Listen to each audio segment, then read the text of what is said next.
over to Dr. Fawcett. Thank you, Scott, and hello, everybody. Great to be with you again this evening.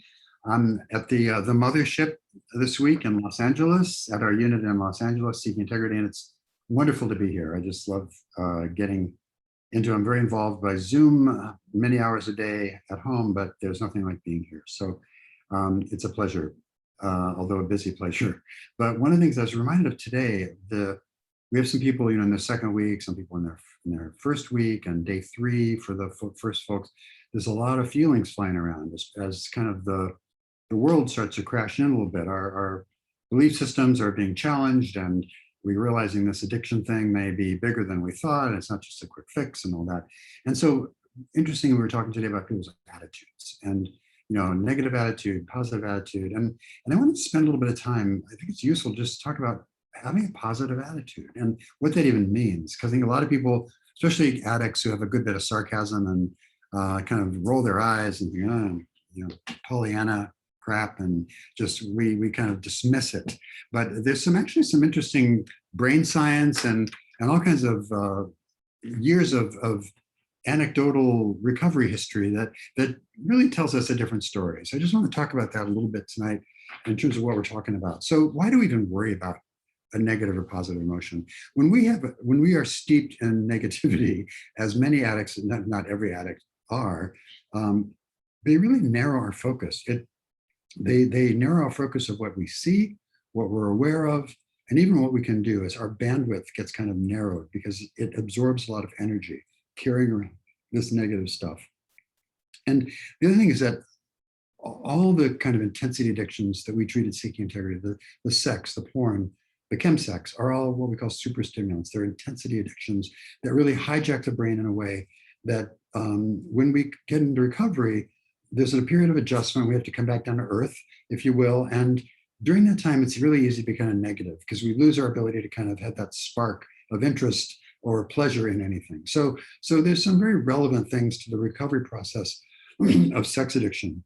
So just some tips to start talking about this positive energy thing. The first thing is to avoid what I'm going to say, what not to do. We don't want to tell ourselves not to do something, because that's just, the human brain is not wired to really comprehend that. If I tell you, don't think of the color red, everybody's going to immediately think of the color red, because our brain focuses on the object of the sentence and skips over that not, or the negative piece. So the more we focus on not doing something, the more that's just still the center of our attention, whatever it is we're trying not to do. So we really have to kind of move in other directions, but the brain can't handle that. So if you're going to say, don't smoke or don't eat that cake, we're still focusing on the cigarettes or the sugar. So I think that's one good way to start. But in terms of actual things to do to build the positive identification is several things. One, start the day with a positive affirmation. I think that is a beautiful way to just kind of wake up and set the tone of the day off in a proper manner. So we don't, and many of us, I think, maybe less in recovery, but nobody gets away without some kind of sleepless night, sometimes worrying about something. And it's really hard sometimes to wake up and it's going to be positive. But I think it's an opportunity to reset. And I'll remind you, there's a great old program tip I learned in that my first year of recovery. And that was, if I was having a terrible day, I can restart my day anytime that day. So if it's at 4 o'clock in the afternoon, I'm having a crappy day, I can restart, I can reset. I can say, okay, I'm going to restart. Let's just restart this thing, and I'm going to try to have a positive attitude. So I think that's a really important thing. Next thing would be focus on good things, no matter how small. We have this certain biases in how we train our brains to pay attention to things. And most addicts have trained their brains to do what's called negativity bias. We notice the negative stuff. We are hypersensitive to picking out and becoming aware of and noticing things that are going wrong, people that have let us down, the disappointments we've had, all our kind of list of the times we've been victims or exploited, or people didn't treat us right, and we spend a lot of time thinking about the things we should have said, and all that stuff that just takes so much bandwidth. So I think to really, when good things happen, notice them. And I think there's a thing called negativity bias and positivity bias. The negativity bias is what I was just describing, where people over time train their brains, because we do train our brains what to become conscious of. Oh, just the negative stuff. It's the glass half full syndrome, I guess you could call it, as opposed to noticing the positive things. That's a really hard habit to break. And I think one of the great ways to do it is something Scott and I talk about here all the time. That's gratitude. A gratitude list as a routine part of your day, whether it's in the beginning or the end, but having that built in as a normal part of your day makes us focus, or at least think about, or try to just find something in our life that's positive. Okay, I can be having a really crappy day, but there's always some things I can be grateful for. I can be grateful for a roof over my head, or food, or recovery, or just being alive. So I think just really training, getting the habit of starting to notice good things is a really important thing. Humor, humor is so important, to just laugh. We know that laughter is a release, a physiological release.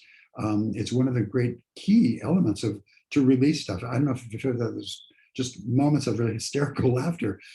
How do you feel afterwards? You feel relaxed and wonderful, and just your body feels relaxed and happy. It's a fabulous thing to do. So humor is a good thing. One interesting thing I found in my own recovery was that the things I thought was funny when I was in early recovery was not at all what I thought was funny at the end. I remember, I've told the story before, seeing this woman in my first year who gave this, she told her story in an A meeting. I thought she was the most hysterical person I'd ever heard. And I realized I heard her about a year later, and her story was just so full of sarcasm and negativity, and she was and nastiness. She was just kind of a mean person. And I had thought that was just hysterically funny. So my notion of humor changed. And I think that was a good thing. I got in a better place. But just be aware of the healing power of good humor. The idea of failures, I'm going to say mistakes. And I think a lot of us are programmed to think of mistakes as like, oh my God, this is a tragedy. We're not perfect. We're going to be shamed or thrown out, or whatever our catastrophizing voice tells us. But mistakes are an incredible opportunity to go back and learn, and not shame ourselves, but to say, okay, what happened? What can I learn from this? What can I do better? Relapses are unfortunate. I don't wish them on anybody. But if you have one, what a great opportunity. Let's take a look at this. Let's deconstruct this thing and see where did this go wrong? Where was the decision point where you could have gone a different direction? How long ago, how many days or weeks or months ago did this start? And to really start to put the pieces together. So anytime we make a mistake, it's a real opportunity to turn it into something good and kind of transfer that energy into more of a positive nature. Focusing on the present. I think nothing robs us more of having a good day than getting stuck in the past, or getting, future tripping off into the future, things that are going to go wrong, things that could go wrong, all the stress we have. The present is the only thing we have. And I think if we can focus on the present and just be here for it, and learn to acknowledge it, notice it, not judge it, is going to be really, really important to notice. And then just really quickly, I think just mindfulness or meditation, or a combination, or both. I think mindfulness, as we've said many times here, is this ability to be in the present. It's an art, it's a practice of being in the present, noticing what's going on inside. So I've been talking for 24 hours straight, so I apologize for my voice. My inside, what's happening? Am I getting triggered? Am I getting cues? Is my stomach spinning? Is my throat tight? Do I have a tension headache? Or am I feeling good? Am I relaxed? Noticing what's outside. Is there a breeze? Are the birds singing? Is it raining? Is it sunny? Whatever. Just to notice and really be in the present. What that does, it seems kind of mundane, but it also grounds me. It grounds me right here in the here and now. This is the space I'm in. But by the way, this is the only space we have. We don't have tomorrow. We don't have yesterday. We have this moment. And so I think just that also anchors me. And when I'm anchored and grounded and feeling I started my day with a ritual, I may have restarted my day if it went off the rails somewhere. I end my day with a ritual. My day is contained. I think that really helps create this kind of positive energy. And ultimately, what I know is that I have a choice. I have a choice of where I want to put my energy and my focus. And I can notice all the crappy things that happen, or I can notice all the great things that happen, the beautiful coincidences, the miracles, the little wonderful things that each of us have every day. We just have to notice them. So let's take the time to do it, make the effort to do it, and it'll go a long way toward reinforcing our recovery as well. So thanks. Thank you, David. What a great topic, especially for me when it's 116 degrees out and I'm feeling trapped in my house. Yeah. And your first real suggestion there was focus on what we can do, not what we can't. And that is kind of what I'm having to do. It's like, well, I can still do this and that. I'm just not going to go jogging today. Not that I was going to go jogging anyway. I don't jog. Really, really bad knees. But you would if you could, right? If probably not. I'd rather buy. There's 100 things I'd rather do than run. But one of the things we do in sex addiction recovery, and I'm in recovery from multiple things, and I use this with my substance abuse sponsees or people I'm working with as well. I'm trying not to sponsor very many people anymore because I just have too much of this. But is we have a circle plan, and basically for sex addicts, you define the inner circle or the inner boundary, depending on what you want to call the plan, is your bottom line behaviors. These are the things that are not sober for me. And then you have a middle circle, and these are the slippery behaviors, the thoughts, the feelings, people, places, things that are slippery for me. And then there's an outer circle or an outer boundary, and that's filled with healthy, fun, enjoyable things to do.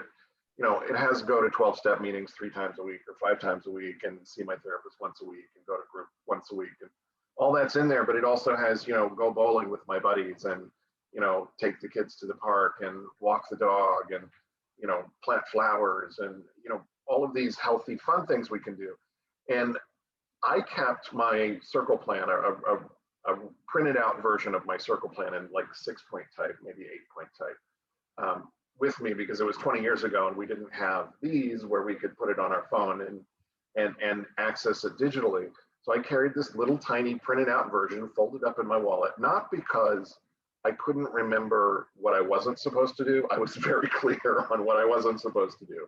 And not because I needed to remember what was slippery. I knew when it was slippery. What I couldn't seem to remember was all the things I could do. Yeah. All of the options I had for fun, enjoyable ways to live my life. And I think a lot of that was I had a negativity bias. I had a very narrow focus in my life. And I had to open my world up again. And that was hard to do. So I needed a list of things with me that I could pull out of my wallet and go, I can do this, this, and this, and this. And all of these are like great, right this instant. I can do any of them. And I would just have to pick one to keep myself from acting out. So I just wanted to comment on that. If you want to add to that, please do. Yeah, it's a great point. And I just want to add, when we get triggered or when we really need those behaviors, our bandwidths drop, right? So those are not the moments when we kind of creatively think of a solution because we're triggered and that's our brain isn't working in that mode. And so to have that list, I think is brilliant because there it is. You've done the work already when you were calm and in a good place. Here's the response. There it is, a reminder. You don't have to kind of invent a solution there on the spot. So I think it's great. Yeah, I literally had to carry it with me because in the moment I couldn't think of anything. But I could pull it out of my wallet and read it and go, oh, there's 16 different things. You mentioned starting your day with the positive affirmation, which I love that idea. Can you give us some examples for people? Because I struggle still to come up with affirmations. I am worthy of recovery. I am a lovable person. I have much to give. My heart is open. I am going to have a good day. I'm going to have a good day, right? To set the intention. When we state affirmations, we state them as if they are true already, even if they're aspirational. Like exactly. I am worthy, or even if we don't believe them, we state them as if they are true. And this is kind of why we do affirmations, is to change our thinking, is it not? Exactly. And a lot of clients struggle with that because they're trying to figure out, okay, what am I? And they're not such in a good place. So not to identify anything. No, that's not the point. The point is just what you said. It's like, these are things that I want to feel, that I desire to feel, that I'm aspiring to feel. And so, I am this. And this gets into interesting brain stuff with NLP and, ways we kind of reprogram ourselves, but it really is undoing old programming that hasn't served us very well over the years. And then old programming based on our childhood, where we might have been abused or neglected or had some kind of negative belief about ourselves imparted to us. We need to change that. And it's very difficult to, I think, embrace recovery effectively with all those negative beliefs about ourselves still swimming around unchallenged. Not that I don't know that we can ever totally, expunge them from our psyches, but I think we can certainly add some positive ones and put the emphasis on those. So that when I say, I'm unlovable, which is an old childhood thing for me, I just go to, plan B, which is, I'm a lovable, worthy person, or whatever the equivalent is. And then just to challenge it. And I think that over time, that makes a huge difference in how we view ourselves. I couldn't let this one escape. You talked about humor and laughter, and then you talked about how funny changes. And I just want to reinforce that. When I was fairly new to recovery, I was pretty snarky and had a kind of an acid tongue. And one day somebody's like, "Oh my God, I love you. You're just like Chelsea Handler." And I thought that was a wonderful compliment. And then about a year later, I went to see Chelsea Handler do her comedy live, and it was awful. I mean, everybody was laughing but me, but I just like, oh my God, she's horrid. What a terrible person. Funny changed for me. And then I was like, oh my God. Yeah. So I really started paying attention to what I thought was funny and and to not be that mean humor anymore, because I was very good at it, very quick, and I was good at it. There's so many things. Gratitude. This is the last one. Type your questions into the Q&A. I promise I'll get to them. But David and I are both big fans of gratitude. We talk about it all the time. This works, and there's actually significant research to prove that this works. The beginnings of this research were with Brene Brown. She kind of got famous because she was studying happiness. She wanted to know why some people are happy and some people aren't. So she and her many, many, many grad students interviewed like 10,000 people. And I mean, they had a huge battery of questions, trying to figure out why some of them were generally happy and some of them weren't. And after all of this research, like a couple of years of research and thousands of people and, answering like 100 questions each, they found one difference between happy people and unhappy people. Happy people are grateful for what they have. That's it. It doesn't matter what they have, they're grateful. I mean, that's the difference between being happy and unhappy. And, I know myself, when I'm happy, I am less likely to return to my addiction. Exactly. When I'm unhappy, I will start to have more thoughts about my addiction. Yeah, exactly.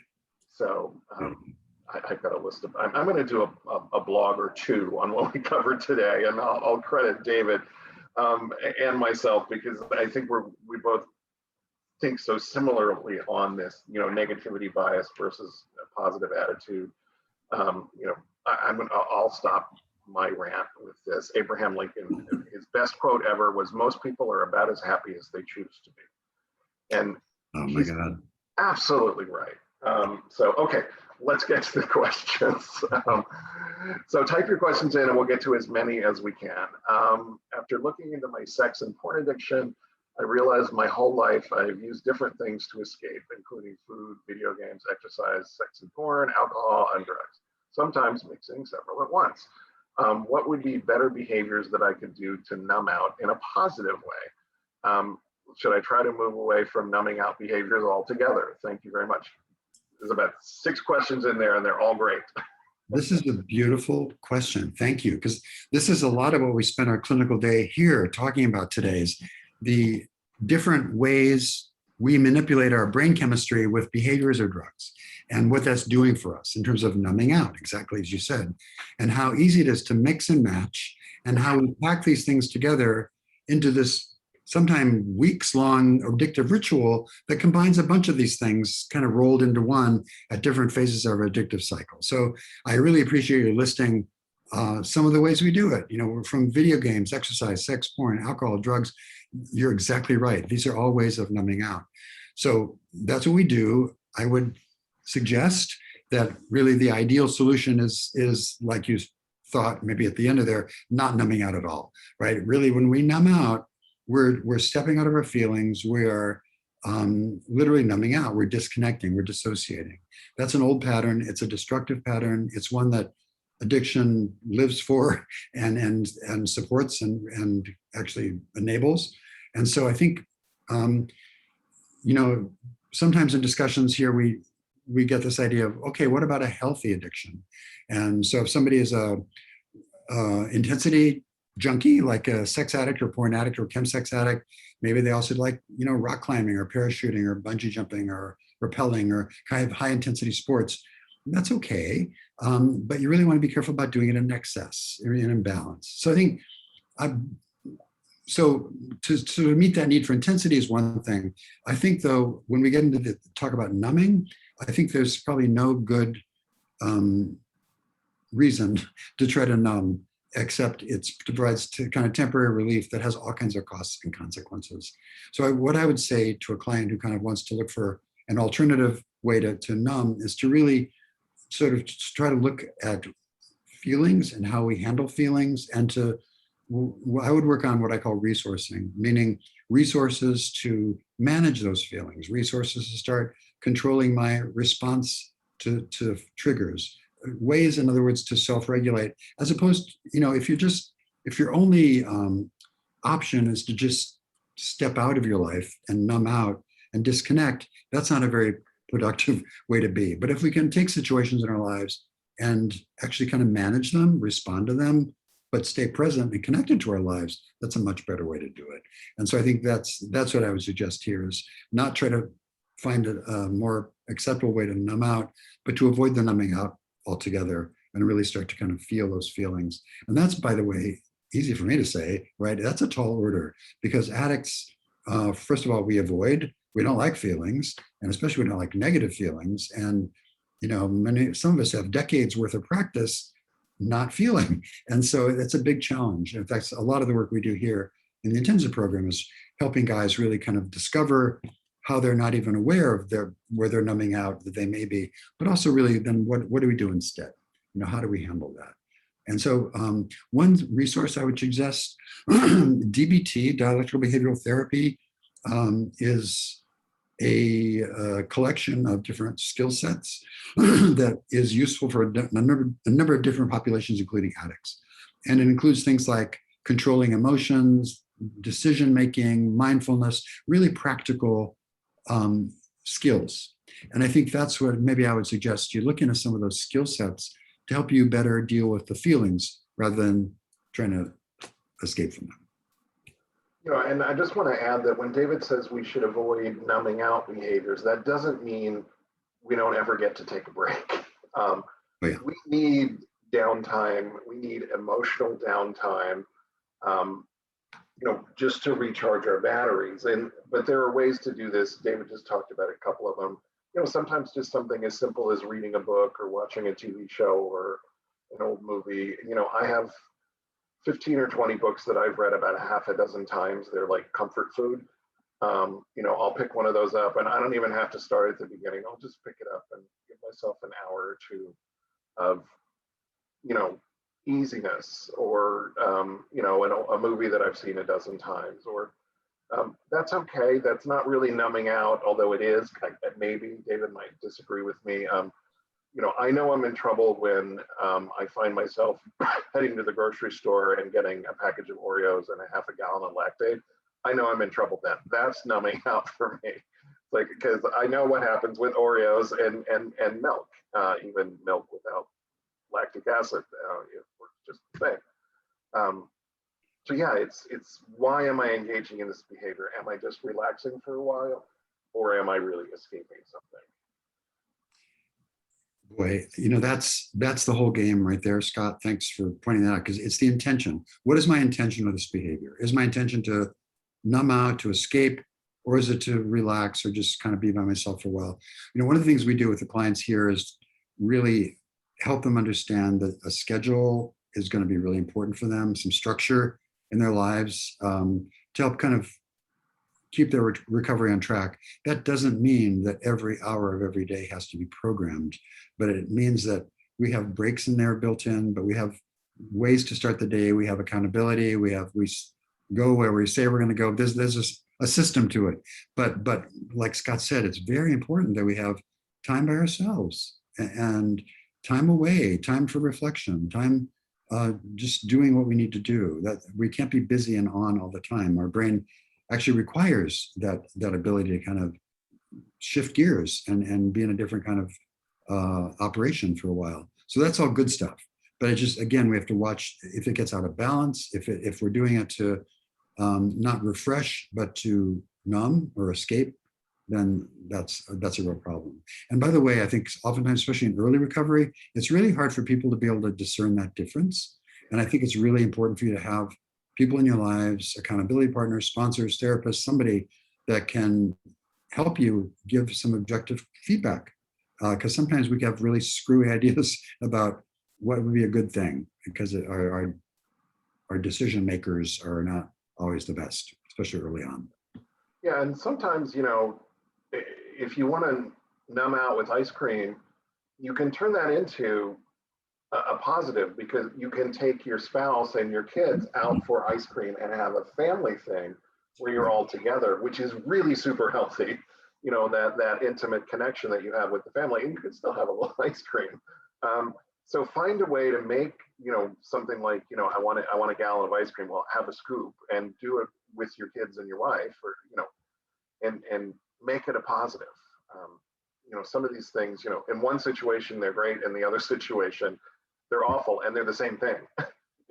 I'm thinking of a client of mine, a former meth user, really kind of intensity junkie, who really loved to these high stress for me. He loved it, high intensity, like parachuting things. So what he started doing is inviting groups of recovery friends. So it became a group recovery activity, right? And so it was a group experience. He wasn't doing it by himself. He was engaging, and a lot of people benefited from it. So yeah, there's ways of transforming these things.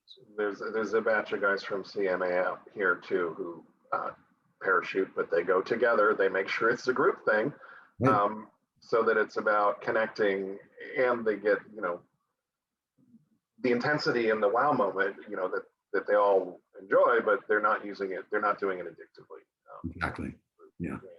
So yeah. Next one here. My husband acted out with masturbation all of our 44-year marriage, and long before I knew him.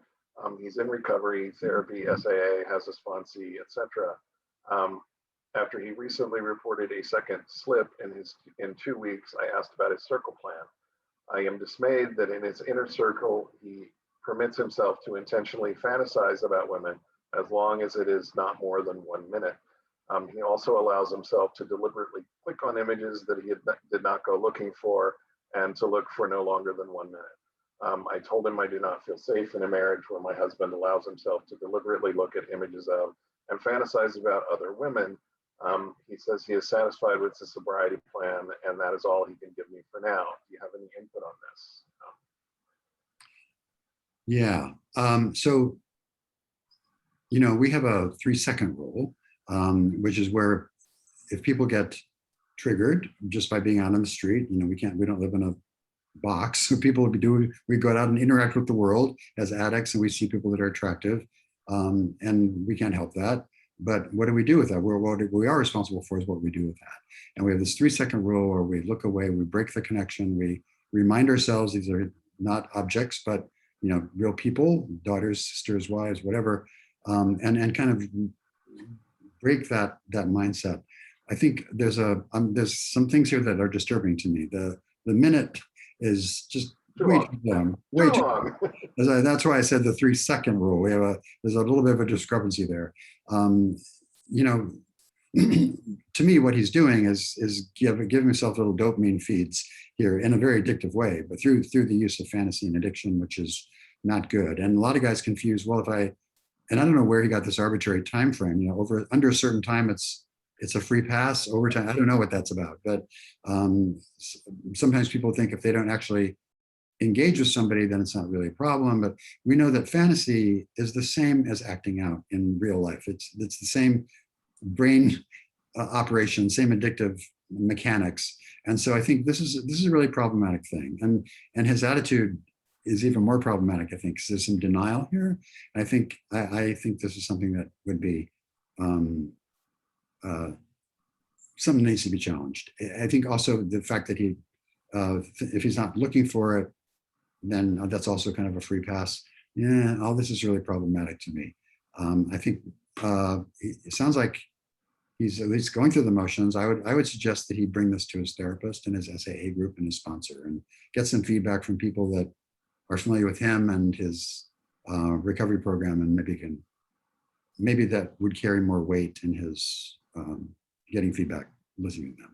Scott, I'm curious what you have to think about this. I have a lot of thoughts that mostly match yours. The inner circle is about behaviors. So I try not to have guys putting thoughts and fantasies, even mentioning them in their inner circle. To me, they're what I call deep middle circle, where it's really slippery. So I wouldn't have this stuff necessarily. I wouldn't have that necessarily. Anything about fantasy in the inner circle, but I would definitely have it in the middle circle, and it would be something to be aware of, and it would not be 1 minute. It would be more than 3 seconds. It's a problem. Clicking on images that he did not go looking for. We call this clickbait.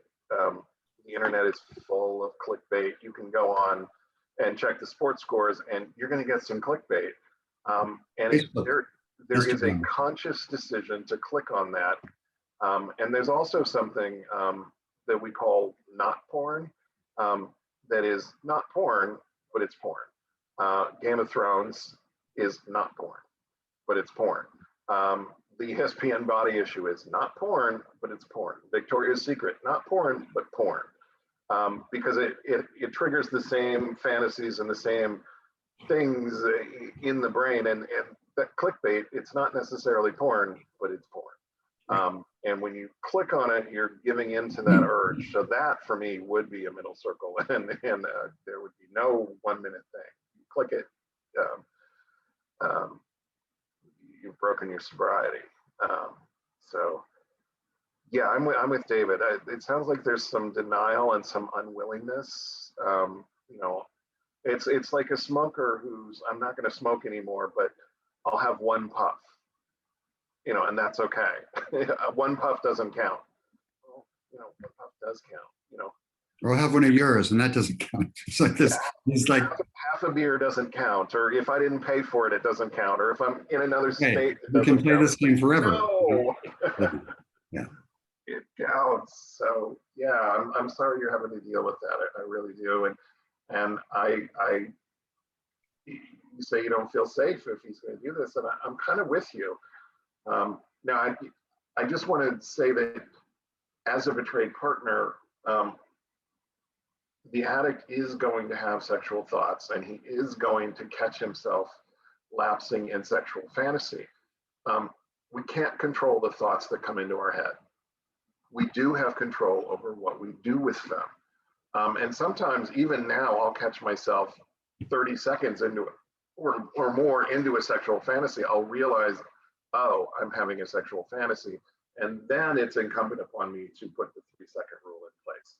As soon as I become aware that I'm drifting and fantasizing and using it for escape, then I have to do something about it. So expecting him to never have another addiction-related thought, that's too much. But for him to give himself a minute to play with it, also too much. So there's a happy balance there. Yeah. So is it helpful to only come up with affirmations we don't believe yet? If we say I am beautiful when I don't believe it yet, is that as helpful as saying I am prettier than I think? I feel like I love that. I feel like saying something more realistic would help me more than going from 0 to 180 in one day. I think that's a great question, actually. I'm curious to hear your answer. Wow, I've never been asked that before. I think the best results, the more powerful benefit from an affirmation would be the first one, I am beautiful, right? It's an I am.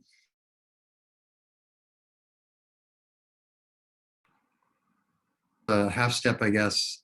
But there's so much room for kind of a negative interpretation on that. My self-talk, I'm prettier than I think. It's like, That's still ugly. I mean, that's yeah, that's the kind of the unstated. And I'll That's fill the in the rest of the unstated. blank. Yeah, I would go for the gusto and just say, I am beautiful, and that's where the power comes in of the affirmation. Otherwise, you're getting into kind of negotiations and undermining. There's an unstated end there that's got just kind of put into words, and it's not. Yeah, there's always a but. And the other thing about affirmations, even when we don't believe them, we can reality check them with other people who will help us believe them, number one. Number two, we have to say them over and over before we really start to hear them. Morning, noon, and night, I am beautiful, I am beautiful, I am beautiful, and do it for 30 days. And see what happens at the end of 30 days. You'll start to think, I am beautiful. I may not be beautiful in the way that I thought beautiful was 30 days ago, but I'm beautiful. When I look in the mirror now, I'm beautiful. It has to sink in, and things like beauty. That's super subjective anyway. So find the beauty in yourself, and I think saying over and over and over, "I am beautiful," sort of helps us see the beauty, whether it's external or internal or both, or. And I would also put it on a Post-it note and stick it on your mirror somewhere where you're going to see it. Just even passively, day in, day out. That also helps, and it gets it into your brain. It's much more fun. I love the idea of Scott's 30-day thing. I would propose a 30-day challenge. Just see what happens. Do that for 30 days and see what happens. Yeah, when I was new to recovery, Stuart Smalley was on TV on Saturday Night Live, or it just been, I'm like, I am not doing affirmations. That's right. And somebody challenged me, no, do it for 30 days, put it on a Post-it note, put it on the mirror, do it morning, noon, and night for 30 days. And I've never questioned affirmations again. It was kind of amazing. And I'm going to back us up for a second, David, because we started out with negativity bias. And one of the really negative things that I think a lot of addicts carry around is resentments. And, it's all your fault. And if you had done blah, blah, blah, you behaved badly, that's why my life sucks. That's a resentment. And they just fester and they simmer. And the only way to get rid of them that I've ever found that's successful is another 30-day challenge. Morning, noon, and night, whoever it is I have a resentment against, I have to pray for them to have all the wonderful things in their life that I would love to have in my life. And I have to do that for 30 days, and I have to, try and mean it. And in the beginning, the first week or so, I usually have a resentment about having to pray for this person I can't stand to get rid of my resentment against them. But by the end of the month, my resentment is usually gone, or at least greatly reduced. And I spent a couple of years ago, I spent an entire year, I just picked a resentment a month and worked on these resentments from childhood. Things, people I hadn't seen in 40 years, and I was still carrying a resentment around. And I would take them out and I would play with them like Gollum with his ring, like, ooh, my precious, I would have arguments with these people who were 2,000 miles away and hadn't thought about me in years, because I had a resentment. And I finally was like, this is killing me. This is making me unhappy. These people have space in my life and they don't deserve it. So I had to do the work to get rid of the resentment. And again, it's the same way with the affirmations. I did not believe those prayers for the first half of my 30-day challenge, but somewhere along the way it sunk in, and I realized these are people just like me who have ups and downs just like me, and they deserve to have a good life. And I need to let go of this anger that I have from 40 years ago. I can add one more 30-day challenge. One I've done myself, this 30-day gratitude challenge, where I do a gratitude lists, and I do them pretty routinely anyway, but intentionally in a very structured way, do them every day. That can be life transforming as well. These are simple things that just with some repetition and intention really make a huge difference. And I just really encourage people to try them. It's not rocket science, but boy, there's a magic to it for sure. Yeah, it really is kind of a magic thing, because it just doesn't, it's like waving a wand for 30 days and suddenly something's fixed. It's like, whoa, how did that happen? Yeah. Okay, I am a recovering porn, sex, and chemsex addict with 30 days of recovery. But I've also been, yes, congratulations. I've also been diagnosed with anxiety, and I'm on SSRIs, which is a form of antidepressant, anti-anxiety med. Does addiction lead to anxiety or vice versa? Does addiction lead to increased anxiety? Great questions. Great question. And what we know from research is that the relationship between anxiety and addiction is bidirectional, meaning it's all of what you said. We know that an anxiety disorder can greatly increase your risk for addictive disorders later. We also know that having an addiction can greatly increase the amount of anxiety in your life. And so they're all mixed up there and giving feedback to each other and kind of reinforcing each other. So it's almost like chicken or egg, which came first, we don't know often, but the important thing is that you have identified both as issues and that you're getting treatment for both, which is great, or in recovery. So the SSRIs are really important. I will say, just for anxiety and depression, by the way, the research shows the most effective therapy or recovery for that is two kinds of therapy: psychotherapy and the medication. And so it's that combination of those two things really has the best effect. And so I think sometimes, especially in our culture, we kind of rely on a pill and, that was easy. Next. And there's a little bit more involved sometimes to really get past things like anxiety and depression. But it's a great question, because anxiety is something that's pervasive with addictive disorders. And a lot of that tends to people that were basically diagnosed as kind of long-term anxiety often have those symptoms just totally disappear or greatly reduce once they get in recovery. A lot of the addictive processes result in depression, recovery. I was having a conversation earlier today that in early recovery, I don't make a habit of diagnosing someone as schizophrenic or bipolar or any of these kind of serious diagnoses, because an active addict can look schizophrenic or look bipolar. But let's wait a few months at least and see if those symptoms kind of disappear some as the person moves out of active addiction.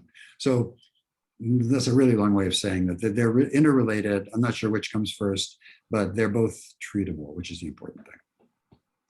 Yeah, when I was at the end of my addiction, I was seeing lots of therapists, but never telling them what the problem was.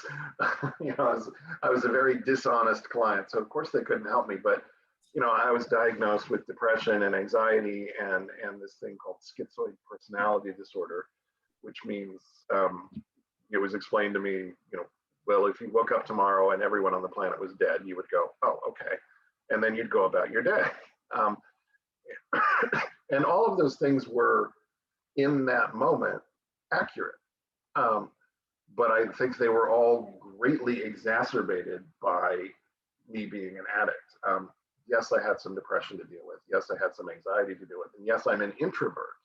But I don't think I actually qualify as schizoid personality disorder. I happen to like other people. I would miss the people if everyone died.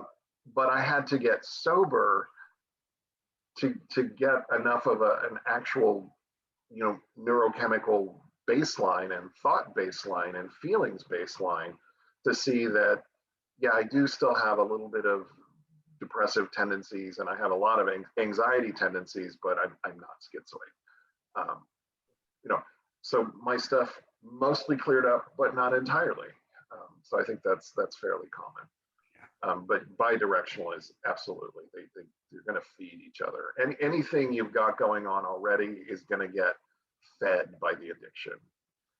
There's the old proverb, there are two wolves in your head. One of them is the good wolf and one of them is the bad wolf. And, which wolf lives? And the answer is the one you feed. And this goes back to the negativity versus the positive bias. Exactly. Which wolf are we going to feed here?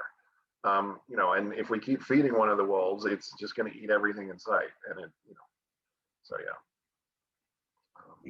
How much input should a partner have on an addict circle plan? Should they be able to go over it and agree to it before it is considered finished?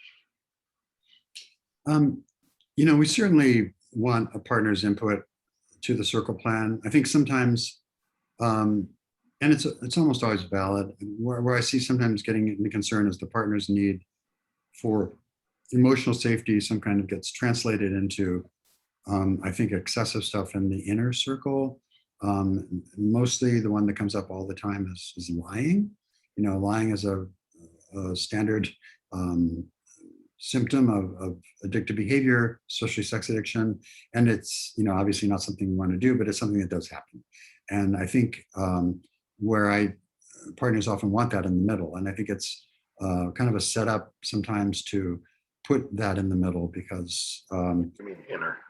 Sorry, the inner circle, yes, as an indicating of relapse, because it may happen. What I prefer to do instead is, if a lie is told, that it gets reported to the partner within at least 24 hours, hopefully sooner. But there's a reporting mechanism back. Come clean faster. But I think sometimes that's an example, I think, where partners get maybe overzealous in what they want to see. Ultimately, I think it's a collaborative effort, but I think I would, if I had to give votes, I maybe would give more votes to a therapist in the addict, and then input rights to the partner, but not a final solution sort of thing. Scott, you maybe have more experience with this than I do. What do you think? Yeah. First of all, Saturday of this week and Saturday of next week, I think from 9 to 11 Pacific, we've got a circle plan workshop for guys who either don't have a circle plan and need one, which is everybody who doesn't have a circle plan, or somebody whose circle plan isn't working right. So we're going to go through all the basics in the first week for 2 hours, and then the next week we're going to look at everybody's circle plans and have input with each other. So feel free to look that up. It's on the seekingintegrity.com website under workshops or work groups, whatever we call it. So there's that. How much addict input should a partner have? Input, yes. Final say, usually not. And unfortunately, a lot of times betrayed partners will insist on final say, and they'll overrule the therapist and the addict and the sponsor. And we get things in the inner circle that really shouldn't be there. And I agree with David, lying is one of those that often ends up in the inner circle that really should be in the middle circle. Or at least if you're going to have it in the inner circle, you've got to qualify it. Lies that aren't rectified within 24 hours, you know, things like that. The other one that a lot of betrayed partners will want in the inner circle is any sexual thoughts or fantasies. Oh my goodness, really? I mean, that's just not going to work. You know, you've got to put those in the middle. It's slippery. We have to pay attention to them. You can't take those fantasies out and play with them and nurture them and let them grow, because you will act out if you do that. But you know, if I had to reset my sobriety clock every time a sexual thought came into my head, I would have, you know, I don't know, what time is it? Sometime today would be my sobriety day. You know, without that, you know, I have 19 years plus in this, you know, sober from this addiction. As I said earlier, we cannot control the thoughts that come into our head. We can control what we do with them. That's why I always want the inner circle to be focused primarily on behaviors. And yes, I know lying is a behavior, but it's also a really hard habit to break. And the addict needs to work on breaking that habit. And the best way to do it is to realize, oh shit, I told my wife 2 lies today. I have 17 more hours to rectify them. And then you have to come clean. And I'll tell you what, it's not fun coming clean when you lie. So that's a way to learn, stop telling lies. But yeah, so I don't know if I answered the question or not. No, I think very good. So, but yeah, final say really belongs to the addict and the addict's therapist, especially preferably a CSAT, a certified sex addiction therapist. Do SSRIs, these are, again, selective serotonin reuptake inhibitors, a form of anxiety and depression medication, help with porn addiction? I've noticed that I haven't acted out since I'm on them.